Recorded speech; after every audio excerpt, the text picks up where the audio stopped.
estoy pensando en un hogar lleno de mujeres. Estoy pensando en todas esas novelas, en ese amor intenso que usted describe, que veo que su postura, su lenguaje corporal cambia porque imagina esa novela y parte de lo que ha sentido con intensidad en su propia vida. No sé si recuerda quizás cómo habrá conquistado a su actual esposa, la señora Aura. ¿Recuerda eso? Bueno, recuerdo cómo comenzó todo. Realmente yo comencé a estudiar Derecho en la universidad y cuando ingresé el primer día a una materia de Derecho, que ya entré al curso, la encontré. Y recuerdo que tenía alguna duda sobre si seguía o no en Derecho, pero después que me senté y hablé, dije, voy a ser abogado. O sea, que fue importante el encontrar el amor para encontrar también la vocación de Bueno, no, derecho y todo eso. yo creo que dejó de importarme un poquito la carrera y se convirtió en algo más importante compartir con ella. Un flechazo ahí. A primera vista, a primer momento, a primer instante. ¿Cómo describe Guillermo Moreno el amor en su vida? ¿Qué tan importante es? Es algo de lo que le da sentido a la vida. Y el amor es algo no es solamente el amor, digamos, de hombre-mujer, el amor en sentido general. Yo amo mis hermanas, yo amo mis hermanos, yo amo mi madre, amo mi padre, que falleció este año, pero lo sigo amando en la misma intensidad. El amor incluso trasciende no solo fronteras, sino también lo físico. Y es parte de una esencia que los seres humanos necesitamos alimentar. Yo amo mis hijos, ahora tengo un nieto y no te puedes imaginar La debilidad. la debilidad la atracción que uno siente. Y en cada uno, y es algo que a mí me sorprende, cómo el mismo sentimiento se puede manifestar de manera diferente y propio en cada aspecto. Es decir, yo amo a mi nieto y amo a mis hijos, es amor los dos, y cada uno tiene su particularidad. Y entonces, cómo este sentimiento tiene es multifacético, pero tiene una esencia. Claro. Implica la entrega, implica la necesidad del otro, la tolerancia, la admiración también, porque el amor también en alguna forma genera dependencias en términos de necesitar a la otra persona, de pensar en ella, de alimentarte de su presencia o de su recuerdo. Es decir, el amor es algo, cuando hablamos de él, es algo que es tan fácil sentirlo y tan difícil describirlo. Todos sabemos cuando amamos y todos sabemos lo que sentimos. Ahora, describirlo es algo prácticamente imposible. Así es. El amor también de poder despedirnos, de tener esa capacidad de decir adiós, en el caso de su padre que falleció, como usted bien lo mencionaba. Y creo que una vez en uno de esos agradecimientos públicos hacía mención de que si alguien te recuerda, entonces no estás muerto. Sí, no es mía la frase. No, no es suya, lo sabemos. No es mía la frase, pero la idea es que no morimos mientras alguien nos tenga presente. Y por eso, en el caso particular de mi padre, que falleció el 4 de enero de este año 2015, yo he experimentado una experiencia nueva. No había tenido la experiencia de un ser tan cercano que hubiese fallecido. Y mi padre, que tenía 90 años de vida y que habíamos convivido durante toda la vida, él era muy familiar, muy apegado a nosotros y nosotros a él. Sin embargo, hemos aprendido a una nueva forma de amor, y es poder amar a un ser que físicamente no está, pero que espiritualmente no hay día, no hay momento en que yo no lo rememore. Porque son tantas las cosas de él que llevo en mí, que está presente de manera permanente. ¿Qué usted entiende es eso que lo haría sentir muy orgulloso a su padre sobre Guillermo Moreno? Yo pienso que para él que uno sea un hombre o mujer de bien, que uno fuera un hombre o mujer correcta, que uno fuera un hombre o mujer responsable en todas las cosas. Para él también la humildad era algo muy importante, la sencillez. Mi padre fue siempre un hombre sencillo y en ese sentido todas esas cosas pienso que podrían hacer o ser, digamos, lo que yo interpreto que lo harían a él, sentirse orgulloso de uno como hijo. Y nosotros, en el caso mío particular, yo trato en todos los días de mi vida, tanto respecto de él como respecto de mi madre y de mi familia, de actuar en la vida de tal manera que no defraude ni a mi familia, pero tampoco a mi pueblo ni a los dominicanos. No digo que siempre lo logro, pero por lo menos en cada cosa que hago, tengo presente ser coherente entre lo que digo y lo que hago. Si nos vamos entonces a Guillermo, el hombre que también duró muchos años en la docencia, qué lindo el poder ser llamado por muchos maestro, profesor, líder, bueno, algunos calificativos que la gente usa, pero política, docencia, el derecho, todo esto va de la mano. ¿Y cómo influye eso en su persona, en su carrera, el recibir a la vez de estos estudiantes y dar? Es un intercambio, ¿no?, de doble vía. ¿Cómo fue para usted esa experiencia? Una de las pérdidas mayores que he tenido al involucrarme en la actividad política es haber perdido lo que era algo central en mi vida, que era la docencia. Durante 25 años fui profesor en las universidades, creo que prácticamente en todas las universidades del país. Para mí era parte de una forma de retribución de lo que yo había recibido de la sociedad, de mi país, de mis profesores. Me sentía en el deber de retribuirlo hacia las nuevas generaciones.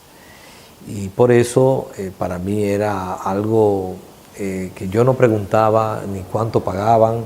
Es más, en muchos casos yo cobraba una vez al final del semestre. Me gustaba que se acumularan, y que la docencia es tan mal paga, sí, en el país. Y entonces para mí la gran satisfacción era ir al salón de clase, compartir con los estudiantes. Me ayudaba mucho porque era una forma de mantener contacto con las nuevas generaciones, no solo de abogados, sino de dominicanos. Era un termómetro de por dónde andaba el país y por dónde andaba la nación, escuchar las inquietudes y además también buscaba ver cómo podía influir sobre las nuevas generaciones de abogados, porque yo lo que era profesor era sobre todo de derecho, de algunas materias de derecho. Digamos que eso es uno de los vacíos que me ha dejado la actividad política. Yo pienso que la docencia tiene mucho que ver con la actividad política, sobre todo en la forma en que yo hago la política, que es una actividad de servicio. Y por tanto, lo que yo pienso es que, y lo digo con la mayor, digamos, humildad, lo que he cambiado es el aula de 35 estudiantes para tener ahora como escenario un país de 10 millones de habitantes. Entonces, en alguna forma, se trata de la misma actividad, pero en escenarios distintos. Sobre todo porque asumo la política como una actividad de servicio, no de servirme de ella, como era la docencia. Yo no me servía de la docencia, yo dejaba de ejercer la profesión o dejaba de pasar tiempo con mi familia para compartir con los estudiantes y aportar a través del aula. Entonces, pienso que son cuestiones que están conexas. También eso tiene que ver para mí, con el hecho de haber elegido ser abogado. El abogado es la profesión que por naturaleza es de carácter más público.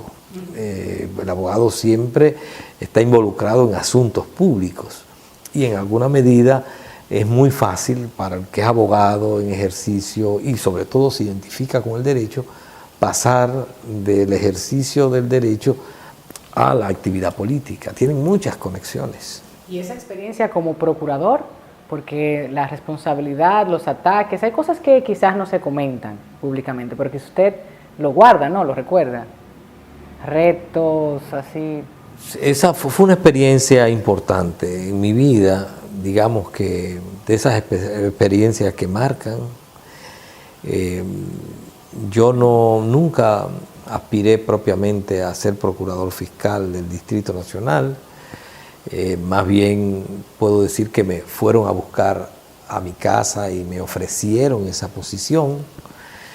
Yo me sorprendí porque incluso mi primera reacción fue a la persona que me hizo el ofrecimiento a raíz de en el año 96, eso fue en agosto. Tuvo que ser algo así como 18 o 19 de agosto. La persona que fue, mi primera reacción fue, pero ustedes tienen tantos abogados y gente que ha estado involucrado dentro de su partido, en la actividad política. Pero ante la insistencia le pedí que yo necesitaba 48 horas para pensarlo. Y entonces cuando consulté a mi familia, nadie estaba de acuerdo, porque el Ministerio Público y la Justicia estaba muy marcada como una actividad de mucha descomposición y mucha corrupción. Y recuerdo que algo que me influyó mucho fue un comentario de mi madre. ¿Qué le dijo? Yo le comuniqué que me habían hecho esa proposición y que estaba como decidido a no tomarla. Y entonces ella me dijo, me parece muy bien, pero te quiero decir algo. Yo te he visto durante toda la vida a ti criticar las cosas que están mal y hablar mucho de que hay que reformar la justicia. Y ahora te dan la oportunidad de actuar. Y entonces tú vas a dejar eso y entonces le va a dejar la función a que vaya un corrupto y entonces haga lo que siempre se ha hecho. Y entonces ese razonamiento me impactó, porque es verdad, yo tenía años y había participado en muchísimas actividades por la reforma judicial y la reforma del Ministerio Público. Veníamos de los años 80 participando. Y de pronto tenía la oportunidad de influir positivamente y entonces estaba por no asumir una responsabilidad. Entonces ese comentario fue decisivo en la decisión de aceptar la Procuraduría Fiscal del Distrito Nacional. Es quizás eso lo que pasa con los tantos movimientos sociales, con la sociedad civil en general, que demandan cosas. Estamos constantemente en conflicto. ¿Cómo dialoga Guillermo Moreno con esos sectores? Bueno, lo primero es, nosotros tenemos muy claro lo que estamos buscando para este país. Y cuando uno tiene claro hacia dónde va y lo que está buscando, es muy fácil el diálogo. Eso no quiere decir que nosotros querramos imponer la visión que tenemos, pero eso permite que no sea ni un diálogo de sordos, ni un diálogo entre gente ciega, sino que podemos tener una discusión de ideas. Y entonces eso permite que nosotros, que tenemos una visión democrática del ejercicio de la política y participativa y además plural, eso permite que podamos sentarnos con una diversidad de sectores religiosos, no religiosos, de distintas confesiones, comunitarios, y entonces a partir de ahí tenemos un punto en común, un país que funcione de manera diferente. Nosotros, por ejemplo, queremos un país donde las instituciones funcionen, un país donde se respete la ley, un país donde el trabajo sea un derecho, donde la salud sea un derecho, donde la educación de calidad sea un derecho, no un privilegio. En la República Dominicana la salud es una mercancía. ¿Por qué? Porque solo tienen salud o pueden tener salud los que pueden pagar por ella. se ha convertido en una mercancía. La educación de calidad es una mercancía, porque solo pueden tener acceso a ella los padres que pueden pagarle una educación de calidad a sus hijos. Nosotros creemos en un país donde eso no sea una mercancía, sino un derecho de todos los ciudadanos y ciudadanas. Entonces, dialogar con alguien que estar buscando lo mejor para el país, digamos, un grupo comunitario o para su comunidad, y una propuesta política que tiene también muy claro lo que busca, las reformas que hay que hacer, las transformaciones que hay que hacer, entonces nos ponemos de acuerdo rápidamente. Porque así como quizás en esa reflexión de su madre, muchos de nosotros que estamos de este lado nos quejamos mucho, tenemos muchas ideas, muchos reclamos, pero no nos gusta participar de la política. Yo le comentaba antes de iniciar la entrevista que en mi caso fue similar. Tuve que entrar en contacto con programas de formación política para entender de qué se trataba, sensibilizarme, interesarme y luego participar de alguna forma. República Dominicana todavía es más representada que participativa. También tenemos una falta de educación política en el sentido de que la gente conozca sus deberes y derechos. ¿Es falta de conocimiento colectivo a nivel de participación o qué nos pasa, señor Moreno? ¿Qué nos pasa? ¿Qué entiende usted es la mayor dolencia, carencia? Pienso que no es inocente el problema, es decir, es un sistema político que tiende a ser cooptado por cúpulas que lo que le interesa de la ciudadanía es simplemente que voten en unas elecciones en las cuales ellos pueden desplegar su clientelismo. Por eso no se nos educa. Y luego entonces buscan simplemente que le legitimen una representación a través de un certificado que dice usted es síndico, usted es diputado, usted es senador. Pero esa certificación es como una especie de cheque en blanco, donde el ciudadano fue y puso el voto, la persona se alza con la representación, pero ya luego con la representación hace lo que le viene en ganas. ¿Qué pasa? Nosotros, una de las cosas que más repetimos en nuestros encuentros con ciudadanos y en las comunidades es lo siguiente. Siempre le decimos, nosotros estamos impulsando un proceso de transformación para este país con la siguiente particularidad. Este movimiento, este partido, este esfuerzo, esta propuesta está integrado por muchos no políticos que van a participar en la política para cambiar la política. Esa es la esencia de mucho del esfuerzo que estamos haciendo.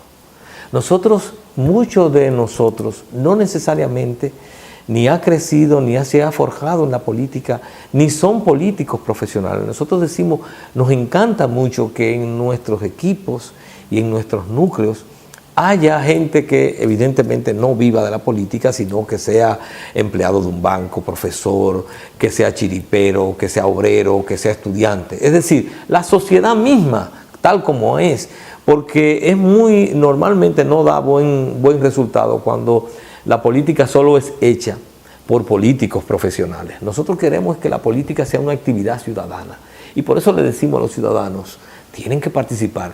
No me digan, ustedes no son políticos, qué bueno. Es los no políticos, metiéndonos a la política, pero para cambiar la política. No esperemos que los políticos profesionales cambien la política. Los políticos profesionales de este país están muy cómodos en el estilo de política que se hace. La única posibilidad de cambiar es desde otro litoral. Y en ese sentido es necesario que nos involucremos. Por eso nosotros tenemos que llevar el mensaje de que esto solo se puede cambiar si los ciudadanos nos empoderamos de los problemas y asumimos compromiso. Mientras nosotros no nos involucremos, estamos perdiendo el derecho de exigir esos cambios.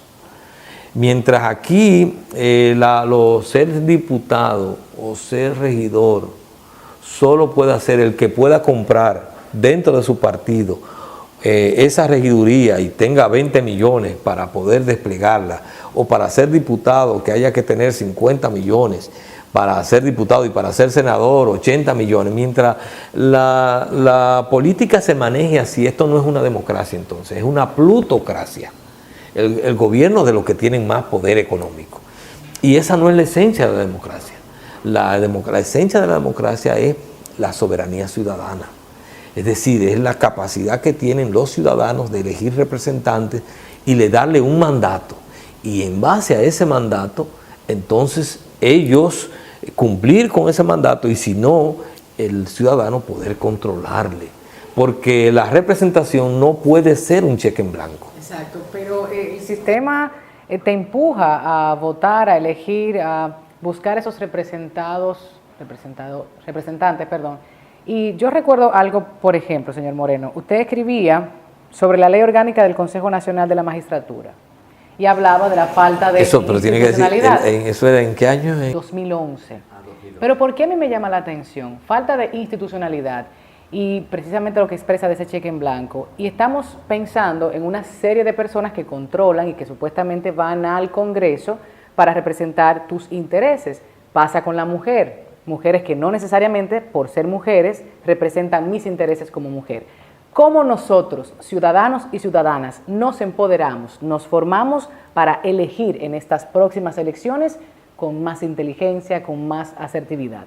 O sea, ¿cómo lo hacemos? Bueno, yo pienso que en alguna forma a los partidos como Alianza País le corresponde una parte del trabajo y es nosotros ejercer la política también como una labor de concientización de la ciudadanía.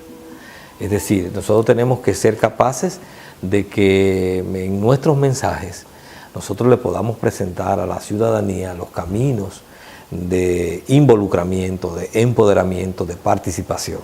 Y debemos crear organizaciones abiertas a la sociedad y a que la sociedad participe. Nuestras organizaciones deben tener las puertas abiertas para que la ciudadanía participe. La clave de todo es que participemos y que nosotros seamos capaces de involucrar la mayor cantidad de personas de las comunidades en la actividad política, en función de programas y de propuestas. Y que no, como es hasta ahora, que la política es como si fuera empujando un ganado, donde 2 o 3 vivos y políticos profesionales bien posicionados económicamente viven empujando ese ganado para que ese ganado lo único que le interesa es vaya en las elecciones y le dé un voto. Pero no, en muchos de esos políticos no hay la formulación de propuestas para que la gente se empodere de sus necesidades y participe, sino que lo único que le interesa es su voto.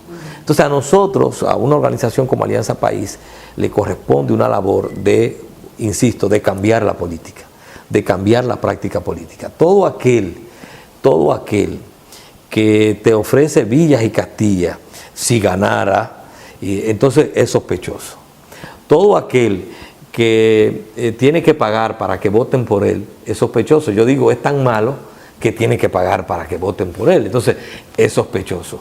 Nosotros tenemos que decirle a la ciudadanía, incluso Alianza País en su discurso no le dice, nosotros te ofrecemos villas y castillas. No, lo que nosotros le invitamos a la gente es a que juntos transformemos este país. Claro, porque solos no pueden. Y nosotros le decimos muy claro a la gente en lo que creemos. Nosotros decimos, por ejemplo, ningún candidato a senador nuestro puede aceptar el barrilito. Empezando. Ningún candidato a senador o diputado nuestro puede aceptar el cofrecito, ni puede aceptar exoneraciones, ningún tipo de privilegio. Entonces, ya con solamente eso, y es apenas un ejemplo el que estoy dando, manda un mensaje muy claro.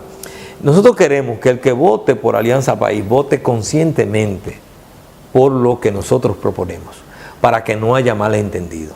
Si nosotros no logramos con nuestra propuesta convencer a la mayoría, bueno, somos democráticos, aceptamos que no lo convencimos. Pero lo que no queremos es un votante engañado. Nuestra propuesta es sobre todo una gran invitación a la ciudadanía para que participemos juntos en enderezar este país. Claro. Y eso va a implicar grandes sacrificios y esfuerzos de todos, y donde cada uno tiene que aportar. De no ser presidente de la República Dominicana, 2016, ¿cuáles serían las próximas acciones de Guillermo Moreno? Yo seguiré siendo lo que soy, ante todo un ciudadano, un padre de familia, un esposo, amigo, un abogado, porque la política para mí es, digamos, una coyuntura, es una responsabilidad, un compromiso, pero no totaliza mi vida. La vida tiene muchas otras facetas y en ese sentido no pienso renunciar a mis otras facetas como ser humano. Pero Guillermo Moreno, como hombre joven, pudiera seguir aspirando. Lo está arreglando ahora lo de hombre joven. 2020, está 2024. arreglando ahora lo de hombre joven. Y no le voy a decir a los televidentes lo que dijiste ahorita. No, dígalo, lo vamos a dejar ahí, no me conviene. Pero, siempre he dicho que soy un hombre joven. Pero, tengo aquí que peinarme y todo, ¿viste? Que lo del comentario de la juventud me ha despeinado. Tengo unas palabritas por aquí que quisiera que usted me defina, así con la primera idea que le venga así a la mente, no sé. Padre. Ejemplo y responsabilidad. Política. Compromiso social, servicio a la comunidad. Cultura. Expansión del espíritu. Libertad. Poder realizar sueños. Merengue. Dominicanidad. Alianza. Unión. Pobreza. Inaceptable. Religión. La fe. Desarrollo.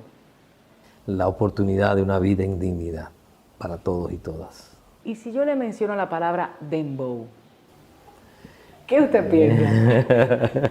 Eso es lo que se llama una pregunta difícil para mí. Dembow. Y ahí acabo entonces de revelar que aquello de muy joven no es cierto. Sí, es joven. Bueno, es joven. Yo lo que pienso es en una música que algunas veces me es un poco extraña, porque no es de mi época. Me doy cuenta que a los jóvenes les gusta, digamos, pero lo veo como una música que no es mi música. Ay. Emergente. Pienso que cuando oigo esa palabra lo que pienso es en la posibilidad de renovación, de renovar lo tradicional, y lo que emerge es la renovación. Constitución. Es el norte que nos debe guiar y organizar como Estado y como sociedad. ¿Y una frase de batalla? Amanece cuando uno despierta, no cuando sale el sol. Eso para mí me da mucha fuerza, porque me permite a mí siempre darme cuenta que siempre hay una oportunidad. Mucha gente cree que amanece cuando sale el sol.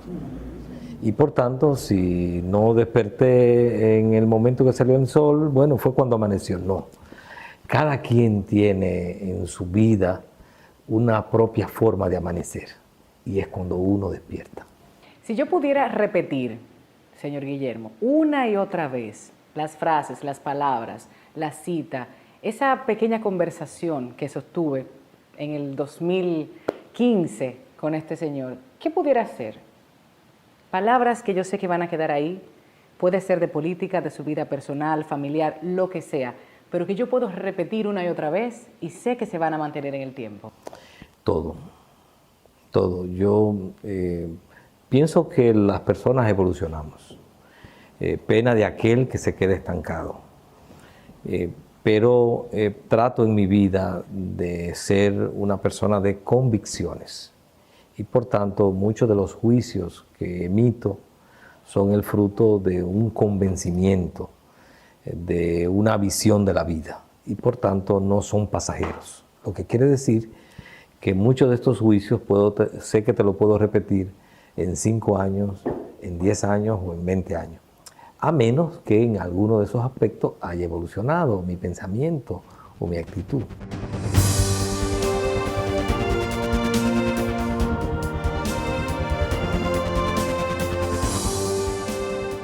Muchísimas gracias a Guillermo Moreno por el tiempo concedido, por la conversación, por la apertura indiscutiblemente que no solo nosotros disfrutamos hacerla, la entrevista, sino también todos nuestros televidentes. Gracias también a nuestros invitados por sus opiniones, sus experiencias, sus conocimientos compartidos en la mesa realizada en el día de hoy sobre función pública. Estaremos desarrollando otros programas con la intención de empoderar a la ciudadanía y de que más que criticar, empecemos a construir juntos. A la patria no se le usa, se le sirve, así decía nuestro profesor Juan Bosch. Y con esto nos despedimos hasta la próxima semana.